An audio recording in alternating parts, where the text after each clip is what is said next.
Hello everyone, Wimmer here. It's been a long time since I've made a video. A few months. I want to get back into the groove of things while this coronavirus thing is going on, so I might make a few diecast reviews, just for shits and giggles. You know, I haven't done anything in a while and it bothers me, and I'm like, there's still some demand, so we might as well do something. Oh, I did cut my own hair, I shaved it off, however, I think I botched it, so I'll be wearing a hat. Anyway.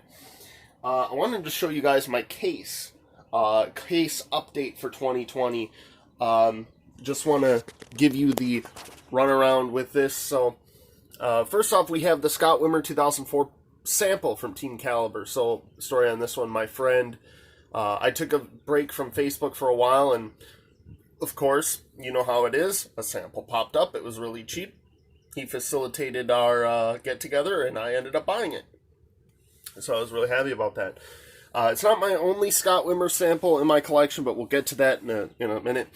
Here's a 2007 Fan Club exclusive Holiday Inn Chevrolet. I also got the 164 Jeff Burton car to go along with it, so they have the little and big boys in there.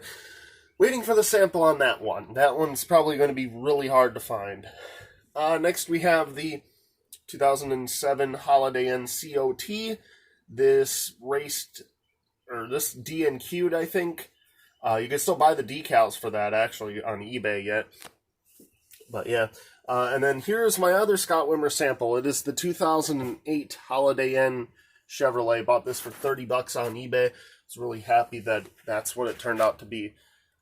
Next week, okay, so the Scott Wimmer line is fun and all, but the real thing of this case is every one of these cars in here is worth at least $100. Besides the Scott Wimmer ones. Scott Wimmer ones, well, no, the Derek Hope friendlies, but we'll get to that. So let's start off with the Brad Keselowski 2009 Talladega win. So, yeah, everybody knows the story on that. That's about a $300 car. I know a lot of people don't want to believe that. You can get that for it, but you can. This car is currently on loan to me. I mean, I bought it, it's mine, but I mean, my friend has first dibs if he ever wants to buy it back for what I paid for it. I paid $240 for that. That's not cheap. So we have the Eric Almirola Coke Zero 400 win from 2014. Okay, let's work on speaking, Isaac. That's I don't know why I still have this. I've been wanting to sell it for a while. But I don't know. I haven't found the right price for it yet.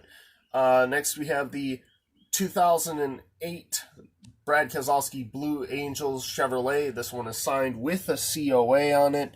Bought this with no box from the Pennzoil Auto Fair. Sorry, it used to be the Food Line Auto Fair up at Charlotte Motor Speedway back in 2018. And that's been my best find I've ever had. My brother and I both saw it, and I realized I had to buy it. So, next we have another $300 car. So that's $300. That could be $300 with a box, and then it can also reach $300. That's crazy shit.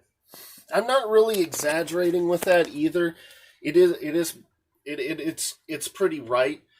Based off eBay trends, you can get it for that, but obviously prices vary depending on what kind of auction you get or whatever. But anyway, here's the University of Racing Wendell Scott. This has been, I think, the only car that has sold out from them, and they're not making anymore. And because of that, it goes for like $300. It's crazy.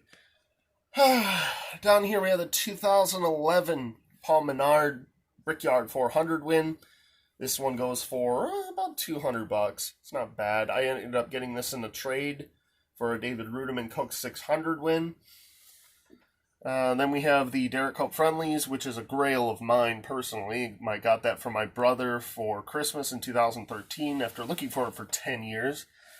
This is not a new entry, but it's a re-entry. It's Dale Jr.'s 2014 Martinsville win, and it is signed. I got that signed by him before he went in for the Dale Jr. download with Richard Petty, and now it's not leaving unless I get a pretty good offer for it. That one goes for well over $200, I think, now. Maybe a little bit over $200.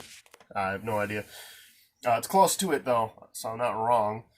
This one goes for about $100 or so. This is a 2012 Marcus Ambrose Watkins Glen win.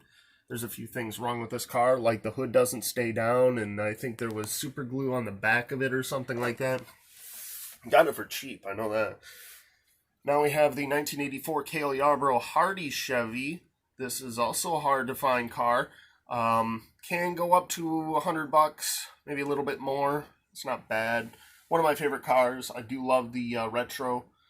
And we have Davey Allison, which isn't really worth $100. It's worth significantly less than that, I think.